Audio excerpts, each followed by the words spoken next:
And welcome back to Bob and Weave with Rob and Steve. I've been working on that all day. Is that what you were expecting? I wasn't expecting it, but boy, do I love it. How's it going, dude? It's good. I took radio and TV class in high school, and they called that throwing up on the mic when you do that. All right, everybody, here we go. Oh, really? Yeah.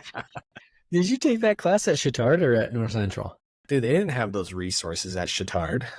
Dude, I did a journalism and TV class at Chittard. I was on the news, the daily news. Oh, yeah, that was like the news that got broadcasted just to the students every morning, right?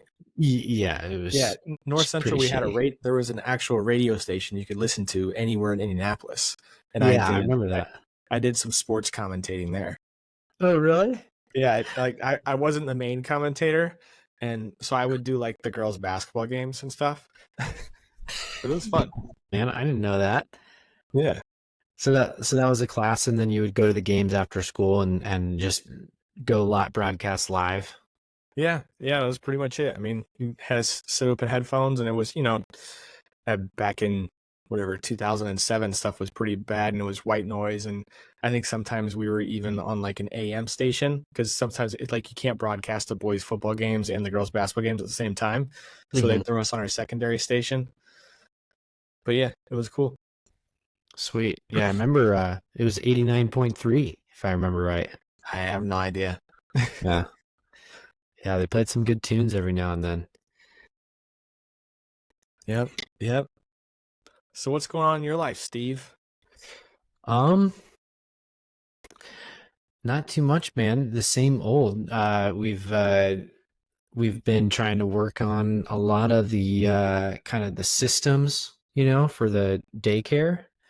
So all the standard stuff that, 5-10-year-old companies have, bigger companies, SOPs and cloud storage systems and all of that. Pretty much non-existent in the daycare industry. So I'm kind of working on getting those implemented, and then I'm training the staff.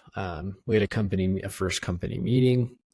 So been a lot of daycare stuff. We got a house under contract, actually across the street from our home, that we're gonna either try to get some construction plans approved with the city, and then sell those plans to a contractor or partner with him.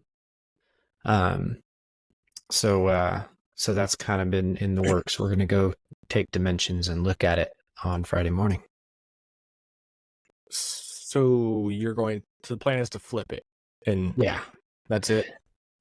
Yeah, I mean, we'll probably talk a lot about the burst strategy in this podcast over the years, right? But that just isn't like feasible these days right now with interest rates. So it's real tough to buy something and be able to fund the renovation and then refi at that all in cost and be able to cash flow as a rental. So yeah, the only places I've seen that is like middle America, when houses are really cheap, like under $200,000, and you're funding the renovations with cash, and that's the only way I've seen it be good. Yeah, and you can get renovations done for pretty cheap out there. I understand it too. Yeah, I mean, especially when you're working on an 800 square foot house, Yeah, that would cost $100,000 in California, $50,000 here in Idaho, and maybe $20,000 in Omaha. Right. Yeah. So, yeah, what's new with you? Well, we've been talking a lot about cars, and I listened to that guy that you were talking about, Deshaun, the auto advisor, and he's got me kind of rethinking a lot of things, what I've previously thought about cars, and he's just kind of done the math, and obviously I'm a numbers person, so I want to tell you my car story and my theory on cars, and then I want to hear what you have to think. Yeah. So, my very first car was like a 2002 Nissan Sentra POS that my mom got me because the insurance was going to be the same as the car payment, because I was a 16-year-old male. Yeah.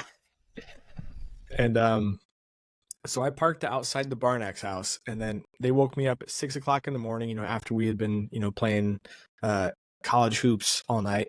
I barely woke up, and the cops were at the door, and I'm like, what is going on? And the cops say, your car's been hit. And I'm like, okay, why are you here? And it was like, it was not hit, it was totaled. It was moved 30 feet down the road. Somebody blew into it and drove away. Wow. And it's like a quiet street.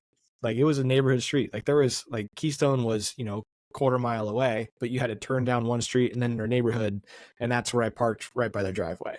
And so my next car, my mom also bought me, and I actually crashed that one. I'm proud of that one. What was And that one? that one was another Nissan Sentra, but a few years older or newer.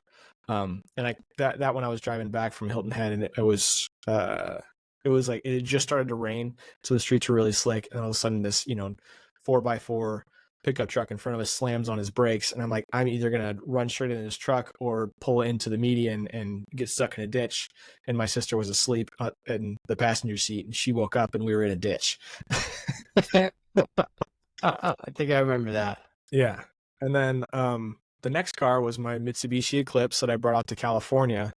And at the time I was driving about 45 minutes to work. So I was spending roughly $200 a month on gas because I was driving 45 minutes each way.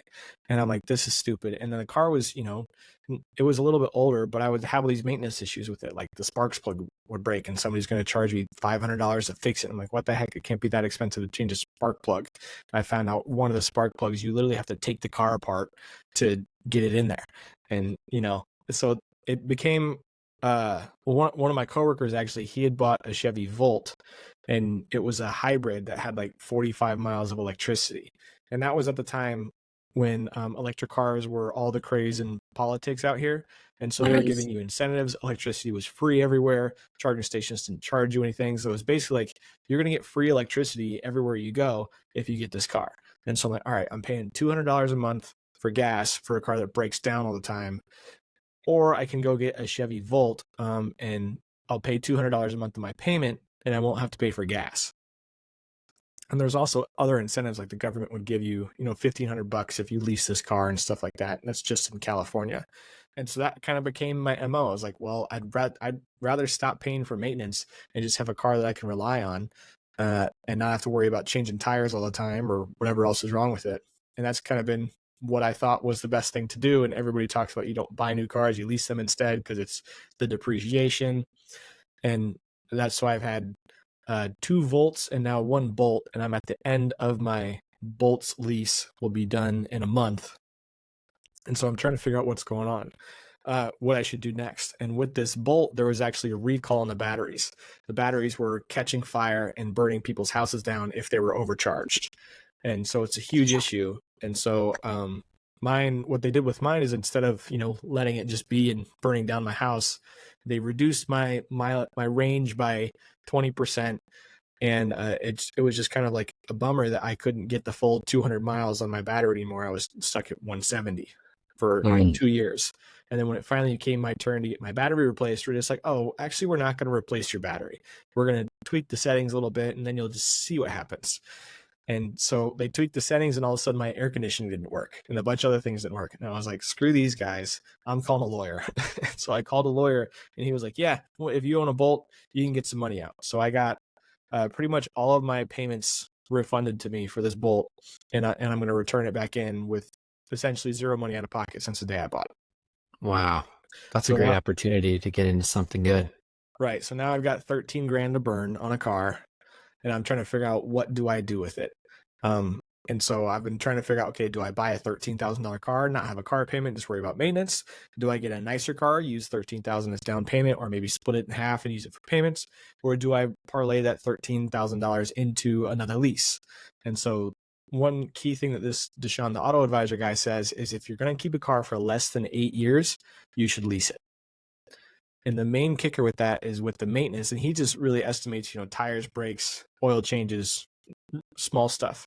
So if you ever have anything big with it, it would be even longer. But he's saying just the small stuff. If you have a car for less than 8 years, you should lease it, because what you're going to save in maintenance and other problems is going to be in your benefit to get a lease. But I've talked to other people, like my dad. He says that he will never have a car payment again in his life because car payments are just a pain to him.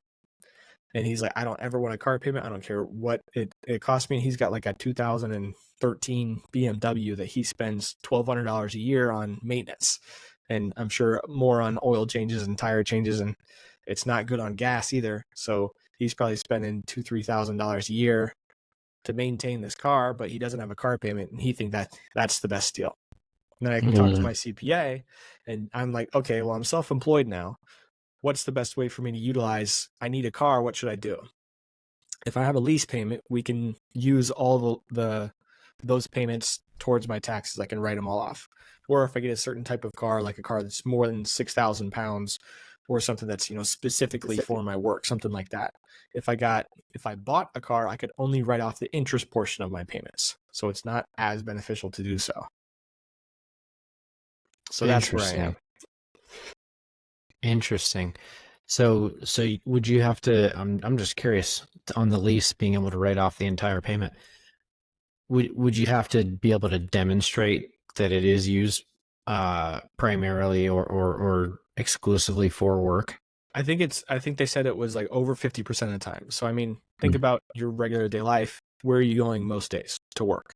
Going to work appointments. So if you're using it to go to and from work, and then it would work out that you could write it off. Oh, I forgot to mention, in California, there's a bunch of incentives for electrical vehicles. So right now I have cheaper electricity because of it. So it's like 50% off electricity. I get to go in the carpool lanes because I have an electric car. There's tax incentives, but I get tax incentives if I buy a plug-in car, and it could be up to like $8,000. So it's pretty significant. And so right now I'm leaning towards leasing again, just because that's what I'm comfortable with. And I don't me looking 8 years in my future, I don't see myself having the same car for 8 years because, I got married last year. We could be starting a family soon. We could be moving soon. I can move out of state soon. I have no idea. So I like, my life is not set in stone that I'm going to be here doing this. So I'm kind of like, if I have it, I'm going to have my next car for less than 8 years. Therefore, I'm just going to go try and get the best lease deal that I can and put this $13,000 into like a savings account, some kind of investment tool, and make it last longer than just put it in a checking and bleeding it until it's gone. Yeah. I mean, the biggest challenge with leases right now is that lease payments are impacted by the interest rates, right? So, I was just shopping around at leases the other day, and I saw online, I was looking at Jeep Wranglers, and it's $399 a month for a lease payment for a Wrangler, and then I go in, and they're like, oh yeah, the old bait and switch. It's, oh yeah, that's if you put $25,000 down on on a $38,000 purchase or lease. Yeah. It wasn't like that. It was like $15K down, and you have a 780 credit score or higher. Then you can qualify for that $399 a month. But I was coming back with payments over $1,000, closer to $1,200 for a $39,000 out the door after taxes and fees and everything Jeep. So it was like, why would I lease for $1,000 a month? That just kind of stung, right? It was like, I'd rather not get a new car. I'd rather get a used car, make a payment of like $500 or $600, and because the car is already 4 years old, maintain a lot of that equity over the course of the next 5 years, holding the car. I think that only works for a very select few cars like Wranglers that tend to hold their value. So I've heard that like a lot of Porsches will hold their value really well, but the more economical cars are like Wranglers. So I think that's very specific. I like, if you were to go buy, a Chevy Buick, and you're going to depreciate that thing pretty fast depending on how much you drive it, and then you're going to I would say the lowest you can buy a working car right now is probably $5,000. Yep. So that would be the most that you could save on a different car. But I think Wranglers are an exception. Do you know why they're an exception to that? Just they don't make 50 million of them a year, first of all. So there's a slight bit of scarcity, but honestly, it's just one of the more in-demand vehicles. So the demand drives that, because they're not known to be super reliable, right? But Whereas, another make that maintains its value, Hondas and Toyotas, right? Basically almost every car in their lineup. And that's because those are so reliable that if it's 10 years old, it's still in great condition. So those maintain their value for that. Jeep doesn't even really have that. Jeep has the value uh, consistency or lack of depreciation simply because of the demand for that type of vehicle. People want them for mall crawlers. People want them for off-roaders. People want to take the Mall top off in the crawlers? summer. Mall crawlers, yeah. What Like is it? instead of a Mall rock crawl? crawler, it's a mall crawler. They go to Okay. Starbucks in the mall on 4-wheel drive. Okay. But but yeah, for some reason, Jeeps have always been like that. If you're looking at a 15-year-old Jeep, it's still over 10 grand in most cases. It's wild. And you think it's just because people want them. And so Mhm. if the demand ever changed, if Wranglers were ever not cool, then that would change. But Yeah, for now, it's going to stay that way until Jeeps aren't cool anymore. And exactly. is it all Jeeps or just the Wrangler? Oh, just the Wrangler. Okay, Yeah, that's the what I thought. Patriots, poo poo. Yeah, all those Liberty and Renegade and no. What about the Grand Cherokee? My dad had one of It, those for a long time. the Grand Cherokee does okay. It outperforms a lot of the market, but it doesn't outperform Honda and Toyota. But it'll outperform Hyundai and Ford and those. Now the Ford F-150 is the vehicle driven by most millionaires. Did you know that? What? Yeah, Why? because the Ford F-150 is quite reliable. Not as great as a Toyota Tacoma, but still pretty great. They hold their value pretty decently well, Is it 6,000 pounds? and they're heavy. Yeah. So that's a pretty popular one in that crowd, and I've seen that here with a lot of the high net worth people that I interact with in the real estate side. A lot of those guys drive F-150s. It's probably less ubiquitous in California because they're hard to park and Yeah, a lot of people hard to have find space for them. the G-Wagons around here, Mm-hmm. Yeah, which are just ridiculous cars, but I think yeah. Tell me about it. But so are you leaning more towards electric again then because of all those incentives? yeah, so I mean, I'm kind of estimating that the incentives just for electricity probably saves me like 40 to 50 bucks a month. So I should theoretically I'd be willing to pay 40 or $50 more for an electric vehicle than a regular vehicle. And, you can find cheap electrical vehicles, so it's not like there really is that difference in price. So What that's kind what of I'm price leaning points towards. what kind of price points for like a purchase or lease per month are you seeing for electric vehicles right now? Yeah, so I'm looking at the Kia Niro has a plug-in, and then there's a Mhm. Hyundai Ioniq. Those are the two that Mhm. I'm really looking at. Um, and they're right around in between 22 to $25,000. And I had a Kia Niro. I'm trying to find some like a lease for those two, but like everybody seems to be out of them. I guess I'm on like Lease Hacker and looking up, and apparently they were selling Ionics for $55 a month on a lease payment. I'm like, where did that go? Because now they're $355. It's like $55. that's what somebody posted on there that they were moving them for $55 a month, zero down. No. No way. Yeah, That's wild. yeah. So I mean, the deals happen. It's just like you need to be on it all the time. And so Yeah. that was another thing that this Deshaun guy said is like when you need to not shop for a car in 1 or 2 months, you need to do it for like 6 months because there's going to be deals that come and go. And so I've got 2 months to spare because I can extend for 1 month, but it's not enough time to really like catch wind of a good deal on a specific car that I want. Another thing I needed to dive into more was about ordering cars from the manufacturer.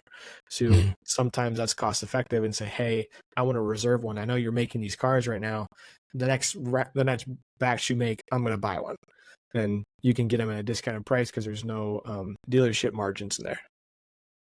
But it might take a year to build a car. Yeah.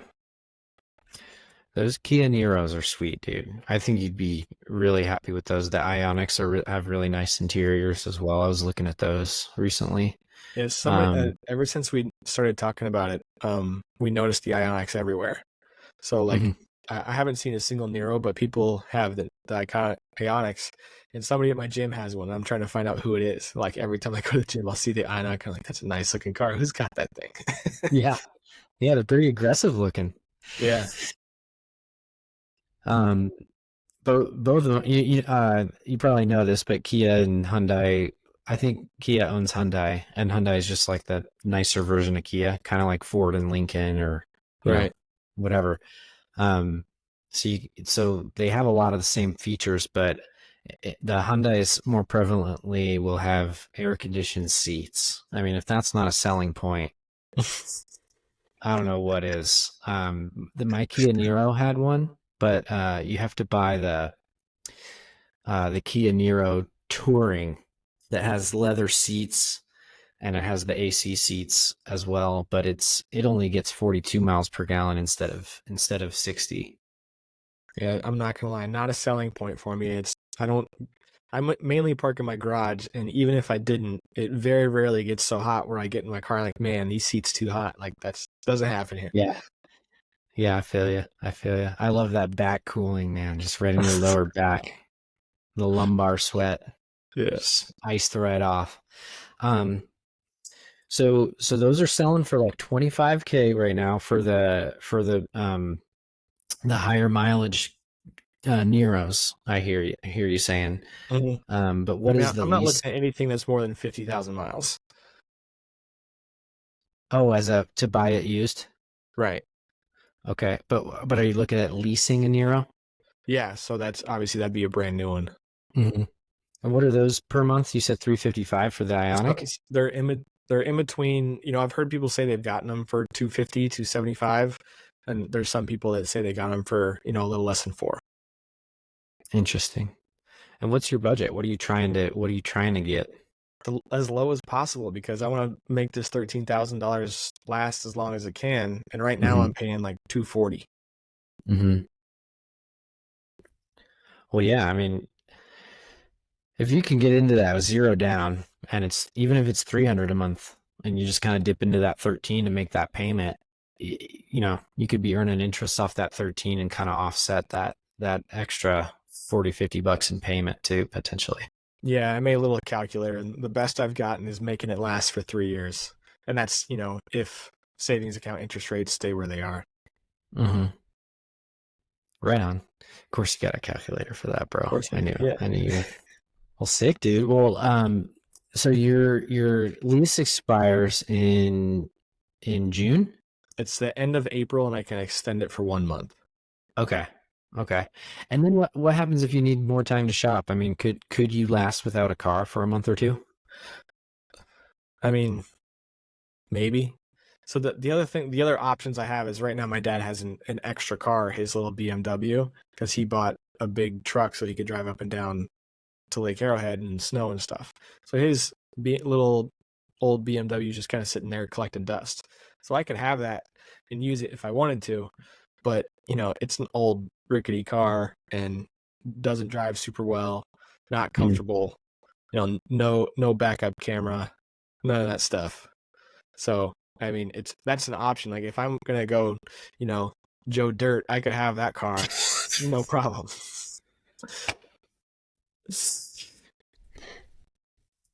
Did I tell you my grandma's about to give me a Volvo? No, why? Yeah, You just got a car she's hanging up the shoes, or on hanging up the driving. cleats on the yeah, and it's a '96 Volvo station wagon, the boxy ones, the Oh, 850. nice. So I'm gonna be pushing around a rickety old car with no backup camera. But I tell you what, dude, those things are so comfortable. Some of those older cars. Um, but yeah, sucks that BMW is not comfortable because I'd be a good snag for a while. The seats are so low, you're like laying on the floor. Yeah. Is it a Z3? I don't even know. What It's kind of truck did he get? uh, I should know that too, but I don't. I think it's a Jeep. Oh, a Jeep truck? Yeah, I mean Big it's what? an SUV, Oh.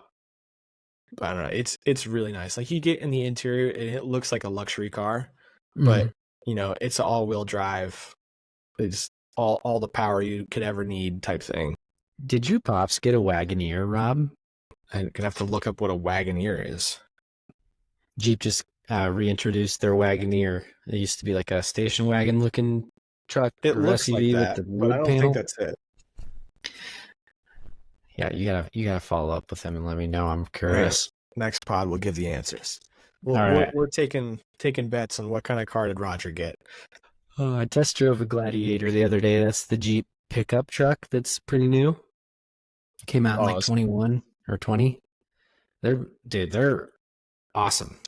They yeah, are pretty big though. They're bigger than the Wrangler, so it wouldn't fit in my garage, unfortunately. But maybe one day. But yeah, I still got my eyes peeled for the Wrangler. Did I tell you I got a pickup truck recently? yeah. I thought you just got a new truck. Yeah. So it's a '01, the 2001 Dodge Dakota, which is like a small size truck. It's their version of the Tacoma, right? Like a smaller, small size pickup truck. And I got it for dirt cheap. And my plan is to sort of fix it up a little bit, clean it up, and resell it in a couple months, and try to start like flipping cars like that, and eventually get up to be flipping stuff. Maybe even get a dealer license so I can go to the auction and flip stuff for bigger profits, and just sort of like a little side hobby. Yeah, and I know a guy who does that with luxury cars, where he doesn't even really buy the cars, but he like buys it's like wholesaling cars. He'll buy the right Mm, to sell it, and it's like on his books that he has to sell it, but he doesn't own it. Own it. interesting. Yeah. I learned something recently when I was at a dealer. We were just kind of talking, and I was asking about lending, right? How they buy that many cars, because in real estate, you have a mortgage on every house. You don't actually buy every house in cash, right? So Hmm. I started to think, are dealers utilizing something like this? So they use what's called a floor loan.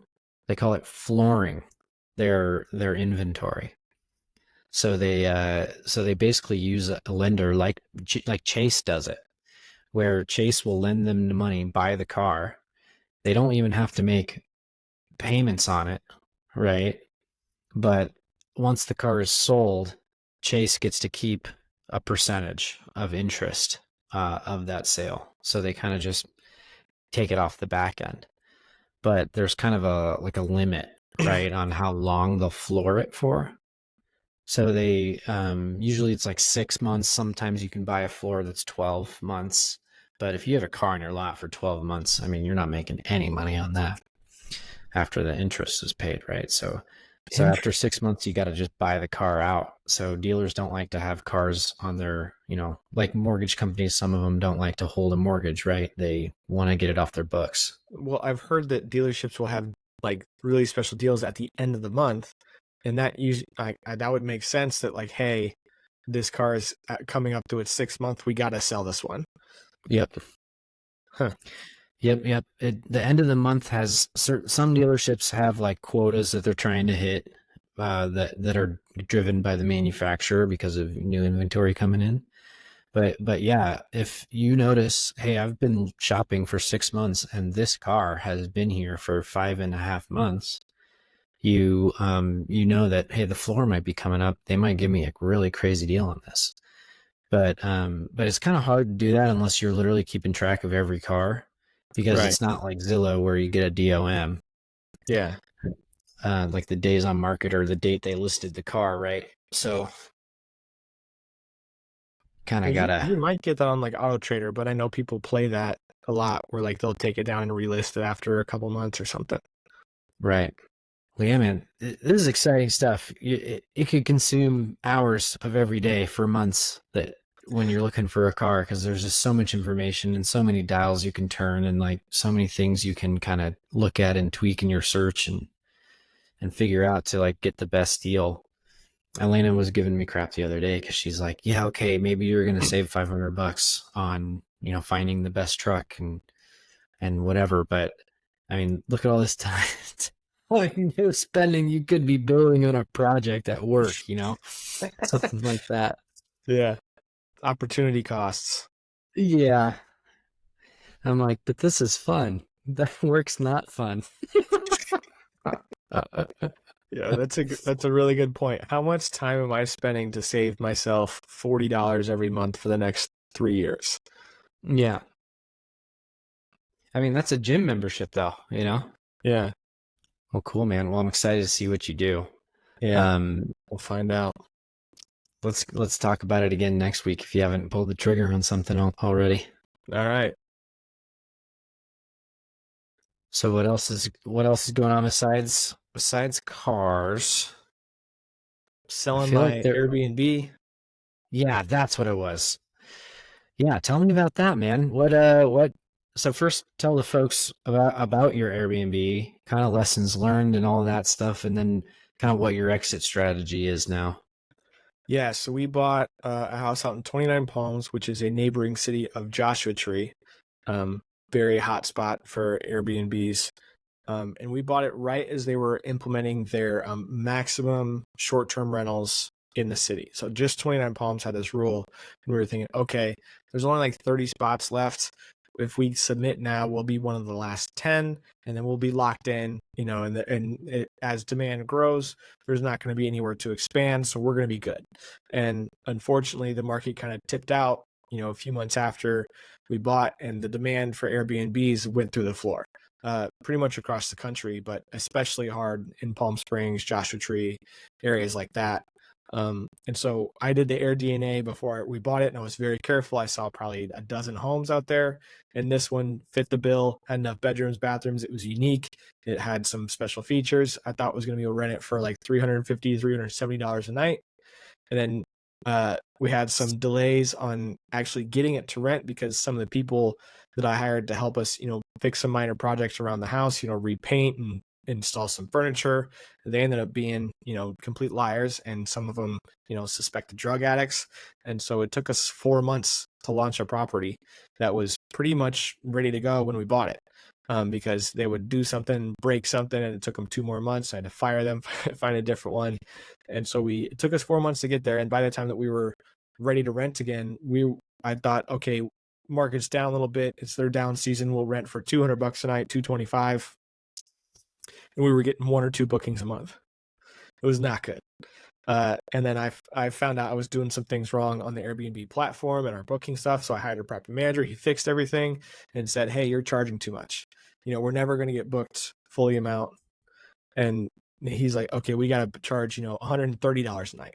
And so to actually get the property where it needed to be from an occupancy standard, we're at almost a third of what I thought we were going to be able to charge for it. And so we're bleeding out like $1,000 a month. And we're like, all right, we'll try this and see if we can get back to the busy season. And we said March was our deadline. If we don't see, prices uptick or a big uptick in occupancy, we got to make a decision what we're going to do. And at the time we bought it, there was a lot of opportunities. It was a dual lot house. It had a huge detached garage, lots of space to build something if we wanted to. And the rental market would supposedly cover it for the mortgage. So if we wanted to, so I walked into it saying, okay, we could turn this into 2 houses. We could sell it and flip it if the market continues to rise, or we could do long-term and make, $100 a month. But $100 a month wasn't the goal. Fast forward to today, we can sell it. We bought it for $350. We could sell it for $365. If we rented it, we're going to lose $400 a month. So it's like, okay, we're losing $1,000 a month on Airbnb. If we long-term rent it, we'll lose $400 a month. Or we can sell it and flip it and gain, $15,000 in capital gains. But, also with all the costs and the carrying costs we've had, it's still going to be a loss. And me and my investor just kind of decided, this project has not panned out the way that we wanted to. The market has really turned in a worse direction, and we don't really see when it's going to turn around. So we decided we're just going to sell it and cut our losses, and if we can, find a different project. But you and I talked about this, and obviously I'm extremely frustrated after countless trips out there and learning how to do interior design and spending all this money on that and supplies and talking to guests and building this whole, website and taking pictures. It's extremely frustrating to have to kind of quit on this project, but it truly is the best option right now. But we just don't know what else to do. And the lessons learned for me were, even though I thought I had some solid exit strategies, at the time that we bought, it just didn't work out. The market was too dependent on Airbnb. And prices were inflated, long-term rents were inflated, Airbnb was inflated, everything was. And so now that all three of those came tumbling down because that market's so heavily dependent on Airbnb, we're kind of stuck with the bill in our hand, and there's nothing we can do about it except, next time we go out and buy one of these, make it so either the market is extremely strong, we know long-term rentals are a very solid option, or just make sure the market isn't so dependent on one factor. And why did you rule out the exit strategy of trying to permit, a second, like a lot split in a second house? We ruled that out basically just because we know how much longer we have to keep the house. From talking to people like you and others, it's like a year-long process. And even with doing Airbnb, we're going to lose $1,000 a month. So on top of doing all this and kind of risking that we're going to wait another year and this should make a profit, but we don't know for sure, we're going to have to sink a minimum of another $12,000 into it just to get it to the point where we might make a profit. Gotcha. You don't want to keep throwing good money at bad. Right. I mean, it could be a great thing. I don't know. And we could build a second house and sell them both sell the main one for $350 and the other one for $250, and we built it for $100 and make six figures on it. But we've spent so much time and effort on it at this point. We're just done with it. Got it. Have you talked to the city about, or before I ask that, have you looked at like what a lot value is? Like what if you were able to split the lot off pretty quickly, like 3 to 6 months, and then what that lot would be worth? I mean, I've seen lots out there before, and they're about, I actually haven't done a whole lot of due diligence on this, but I would say they're about $20,000-$30,000. And those are like places that look like it should be, have all the utilities tied up to it. I don't know if they are, but I know there's lots out there for, less than 50 grand. Gotcha. Okay. So that would be, yeah, after the fees of selling that, you'd net like 35. Yeah. If you sold it for 50, and then you would have just had to, the holding costs, the further holding costs plus the development expenses of doing that. I mean, you'd net like 15K profit. So it's kind of not worth it to risk 12 to gain 15. Yeah, that's kind of what's happening everywhere that we look. It's like, all right, spend more money to maybe do this, and it's just we've just kind of lost hope on this neighborhood. And the competition. I'm working with a property manager out there who owns 4 other properties, and there are people who are making good money on Airbnb out there, but their mortgage payment is $800, and mine's $2,600. Like, and so they can afford to only make $3,000 a month, and that's a good month for them. And when they make $5,000, that's an excellent month. But they bought these houses when they were $110,000 and just kind of helped it. And once the Airbnb market came, they repaired the houses and made them nicer. They didn't buy at the peak. And I'm not the only one in this situation. There's a lot of other houses out there that are for sale that were Airbnb houses.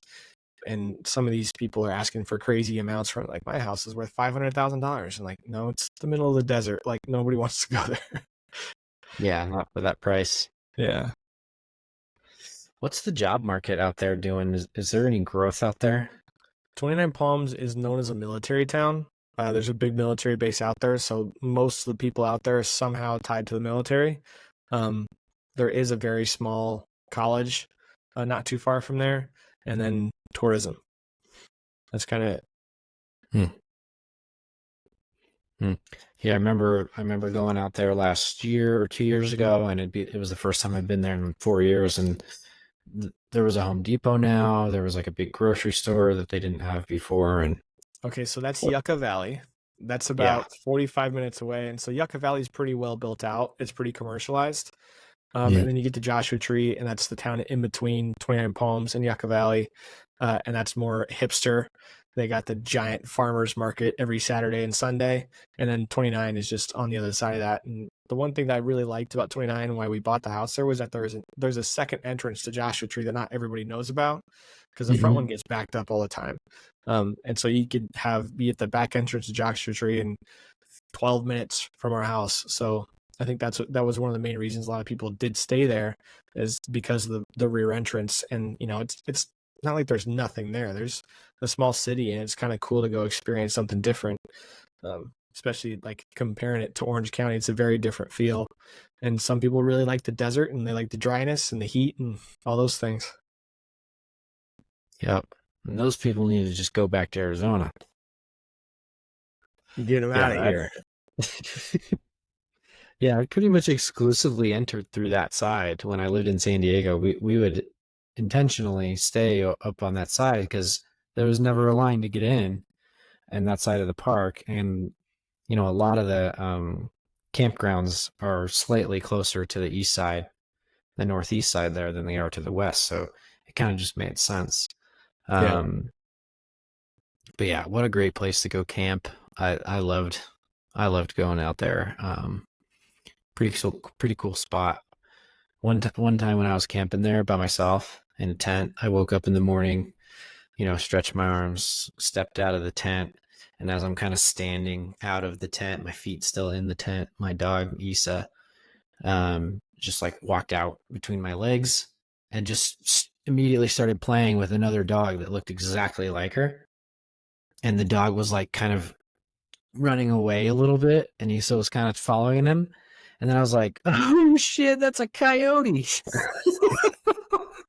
And I was like, hey, get back here. Oh my gosh. And I mean, that coyote was like at my picnic table, like 5 feet from my tent, just waiting for us to come out. It was pretty wild. The coyote? And it was like playing with the dog. You know how they do that to get the dog to follow them in the bushes for an ambush. But Right, yeah. That's wild. It was a brown coyote, huh? So not the traditional gray one? yeah, it was kind of brownish gray, but also it was like it was like sunrise, so my color blindness might have been still kicked in a little, groggy eyed. Yeah. Cool story, bro. Yeah, it's one of the best. But yeah, man. Well, I think we should conclude here for the night. But this is all good stuff. I can't wait to hear more about the car and see what you do with Lupine with the Joshua Tree House. Let's maybe talk a little offline too on I don't want you to give up just yet on maybe trying to permit that. Maybe we can look into that a little bit and see if there's an easy way to do that. There might be some kind of homeowner incentive for being able to do. Did you buy it as an investor loan? Second home. Okay.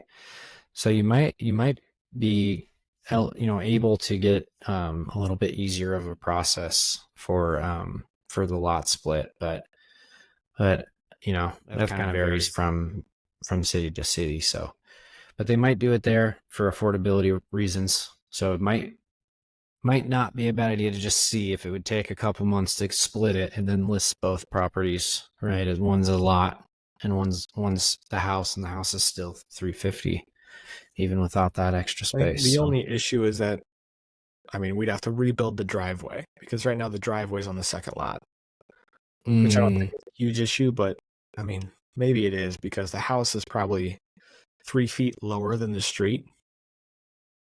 So I don't know how we wouldn't be able to put a driveway right in there. It'd be pretty steep. Yeah,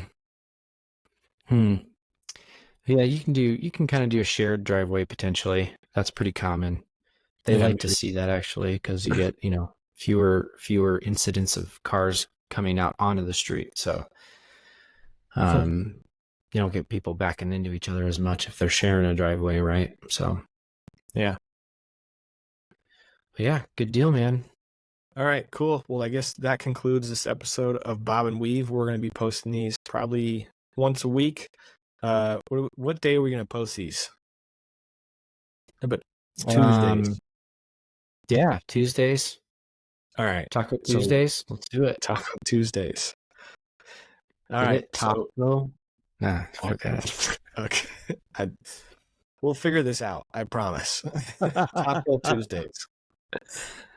Talk Show Tuesdays. Got it. Talk Show Tuesdays on Taco Tuesdays with Girls on Top. Mm-hmm. All right. We'll see you next week. All right. Later, Rob.